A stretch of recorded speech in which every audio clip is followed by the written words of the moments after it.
On the wall of Jacob's bedroom is a plaque that states the following: Jacob, a studious child with a serious nature. When he smiles, however, the sun shines through. This child is caring and sensitive and has a strong sense of right and wrong.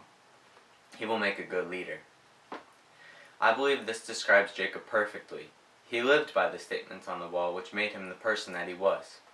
The kind of person you want as a best friend, always looking out for your best interests. As a friend of Jacob's, I got to know him very well over the 7 years that I knew him. Many of you here today were also very close to him. I see some familiar faces, some of you friends, and many of you family.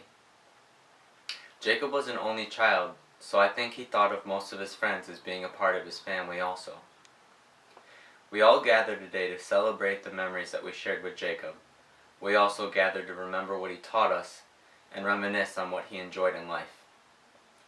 Throughout Jacob's childhood, he was a bit of a class clown, making his friends laugh and having innocent fun. Jacob and I became friends in the 7th grade.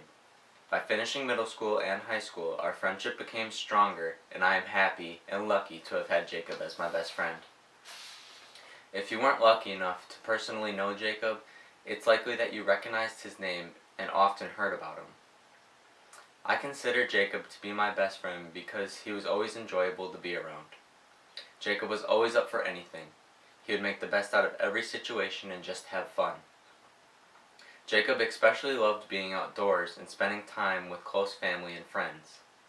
Whenever we would go hiking or kayaking, he would try to be adventurous and go off the beaten path, exploring everything he could, being a mild daredevil. I remember one time while hiking, Jacob decided to go past the Do Not Cross sign. He then came to a 30-foot cliff with a swell below him. He then proceeded to jump off the cliff into the water.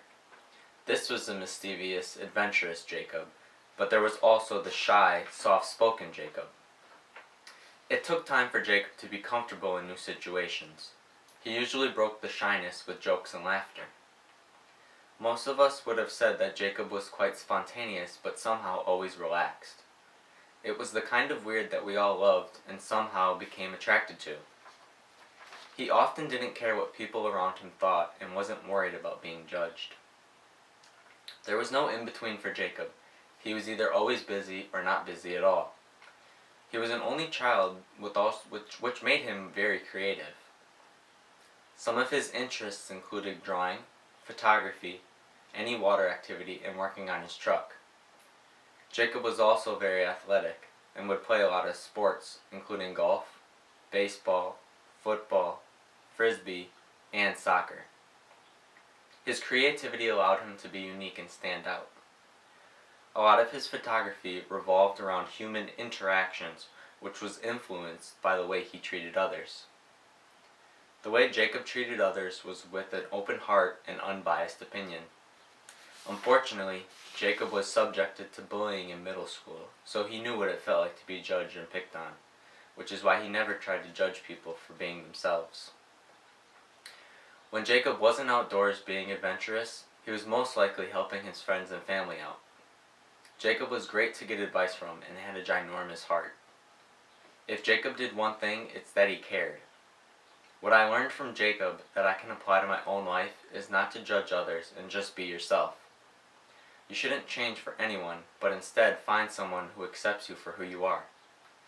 Family is one of the most important things that a person can have, and Jacob never took his family for granted. He often asked a lot of questions, and his family was always there to give honest opinions. I think this is where Jacob learned to give good, honest advice. It is incredibly sad that Jacob's life ended so soon, and I cannot put into words how much we will miss him. Jacob was a supportive person and would not want us to be sad today. He'd want us to support each other and think of today as a celebration rather than a loss.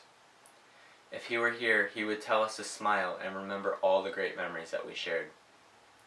One thing that I know none of us will forget is the sound of Jacob's unique and funny laugh. It was the type of laugh to make you laugh even more once you heard it. Even though Jacob may be gone, his memories will live in all of us forever. Even some of his actions will be passed down to some of us. Jacob, you will always be my best friend, and we will never forget you.